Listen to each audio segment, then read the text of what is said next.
रहीम तहसील council assembly ټولو ممبرانو ته السلام علیکم. سلامونه بعد د ټولو ډیره شکریا ادا کوو چې تاسو موږ ته د فورم باندې مکار وکړه. انشاءالله آینده به تاسو مو کوم انټریکشن وي هغه به جاري وي. څو خبرې وشوې ایم این ای سره ریلیټډ. اول خبره د امن وشوه، امن امان حوالې سره. امن امان حوالې سره څومره غوټ سټیپ کوم ویژن د ایم این ای صاحب دی یا د هغه ټیم دی هغه چونه پټ نه دی. لکه دې حالاتو کې اول سټیپ هغه مو ایم این ای صاحب خسته دی، هغه ټیک دی خال بغنه سیاسي رنګ ورکوي. خو څه مو دغه نه لوړ یو ساده کې مو یو ګرینډ پروګرام کړی دی. هغه ګرینډ پروګرام واجې نه کوم تاثر څوکور مې کې پیدا شوی دی امن حوالې سره هغه نه صرف لوکل سطح باندې هغه اپریشیټ کیږي بلکې د حکومت سطح باندې هغه اپریشیټ کیږي. زه دا وایم چې بلکې مو یو سکرین لګولی و ساده کې چوک د امن غواړي او چوک د امن خرپوي. هغه سکرین بالکل ادارو ته واضح شوی دی، سیول ایډمنسټریشن ته هغه واضح شوی دی او لوکل سطح باندې خلکو ته هغه واضح شوی دی چې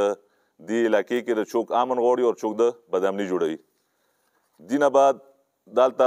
امن حوالې سره مختلف خلک تقریرونه کوي او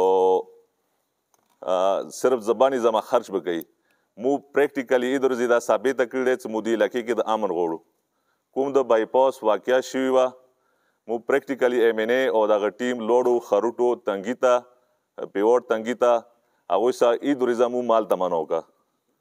بلکې عملی طور باندې هغه شاید دومره اپریشیټډ شو چې وروسته بیا موسې نوره لا انفورسمنټ ایجنسي ولا راوړو هغوی دا کوم اقدام و هغه اپریشیټډ شو. بلکې زه دا وایم چې دغې واقعي کوم ریاکشن څه نه راغلو هغه دا د ایم این ای ویژن و د ایم این ای دا اقدامات و چې هغه وجې نه څه هغه نه راغلو ریاکشن نه راغلو بلکې یو تاثر امن حوالې سره یو داسې هغه شو چې هغه نه صرف په سنټرل کورم کې لوور کورم کې اپر کورم کې هسې مطلب یو ښه امن حوالې سره دا تاثرات وشو. دې نه علاوه کوم واقعات شوي دي هغه کې څه ګرفتاریات شوي دي لا انفورسمنټ ایجنسي او پولیس حوالې سره هغوی خپل یو اکټیویټي شروع کړي دي. دې نه علاوه مو پولیس ډپارټمنټ سره کوم ډي پي او دی هغه سره مو میټینګونه شوي دي هغوی ته خپل څه کوم مشکلات دي هغه مشکلاتو حوالې سره هغوی مو ته یو فایل لاره کړی دی هغه مو مخکې پټ اپا کړی دی.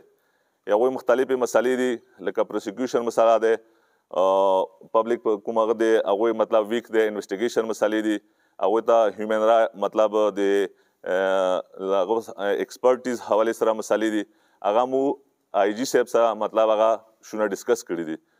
که مو امن غواړو په کور دی مو لوکل کوم پولیس دی دا هغه کو امپاور کو کمیونټي سطح باندې کله دا امپاور شي نو موږ به دا مسلې کېږي حل کېږي. دې نه علاوه هغه والا کومې نادره حوالې سره خبره وشوه. نادره حوالې سره مو چیرمین سره د نادره کوم چیرمین د اسلام آباد کې هغه سره مو میټینګونه شوي دي هغه سره مو اپلیکیشن پروت دی کوم دلته مسلې چې دي نادره حوالې سره هغه کې مختلف ټول ته تاسو ته پاته دی هغه کې یو پروګرس شوی دی هغه کې ایم پی ای صاحب مطلب ښه زبردست کوشش کړی دی هغه کې یو پروګرس شروع دی انشاءالله ایم پی ای سره سره د کومه مسلې څه دي دا به دوی کوارډینیشن سره سره هغه مسلې کومې دلته کاونټرو مسله دی یو نوي نادره پیس خلاصولو کومې هغه د مسلې دي هغه به انشاءالله هغه به ودین مطلب میاشتې کې به هغه انشاءالله د ټولې هغه شي څه نه څه حل شي. دې نه علاوه یو بل خبره دا وشوه چې لاین ډپارټمنټس څه دي اول کله ایم این ای صاحب څه دلته هغه شو مطلب حل پوښتو بیا واپس پریشنو ته راغلو ټول نه وټ پروګرس اول دا وشو چې مو لاین ډپارټمنټ سره یو میټینګ وشو هغه حوالې سره پروګرس اینډ ریویو سره هغه میټینګ ټیک دی رجا وه خو میټینګ مو څومره لاین ډپارټمنټ راغوښتي وو ټول لاین ډپارټمنټ سره مو یو میټینګ چې هغه پریویس څومره پاته نشته څومره وخت کېدو خو مو صرف درو ډپارټمنټ سره میټینګ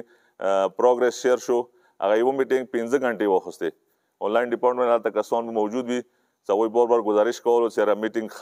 ختم کوئ مو ډیپ ته مطلب د کومې ډپارټمنټس چې دي مو ایم ان ای صاحب ان شاء الله خو ټیکنیکل سړی دی، هغه په څومره مسالې دي هغوی باندې ټیکنیکلی هغه پوهېږي. او هغه میټینګ 15 غنټې مو جاري ورسره صرف څلورو ډپارټمنټ سره پروګرس او ریویو پیش کړی شو. نور باقي سوره ډپارټمنټ دي کله ایم ان ای صاحب واپس راشي هغه به نور سره کوم هغه د پروګرس دی او ریویو دی هغه به سره کېږي شیر کېږي. وی سی او ان سی حوالې سره خبره وشوه. موږ تاسو ته دا امید درکوو چې څومره کارونه چې کېږي هغه به وی سی او ان سی چیرمن کوارډینیشن سره کېږي. هغه دلته دوی کوم خپل هغه دي ممبران څه دي هغوی به بھرپور اعتماد کې اخیستی شي او انشاءالله مو به څومره کارونه څه دي آینده تاسو سره به ښه بھرپور تعاون کړي. تاسو که دلته غواړئ ایم ان ای صاحب سره ملاقات کول غواړئ دلته به تاسو باقاعده یو ښه میټینګ وشي. تاسو څومره مسالې دي هغه به ورسره ډسکس شي او کومه مطلب څه آینده فیوچر کې څه هغه وي تاسو کوم کلي سطح باندې ان سی سطح باندې کوم تاسو ډیولپمنټل کارونه غواړئ هغه به مطلب هغه کوارډینیشن سره هغه به انشاءالله بھرپورې طریقې سره کېږي.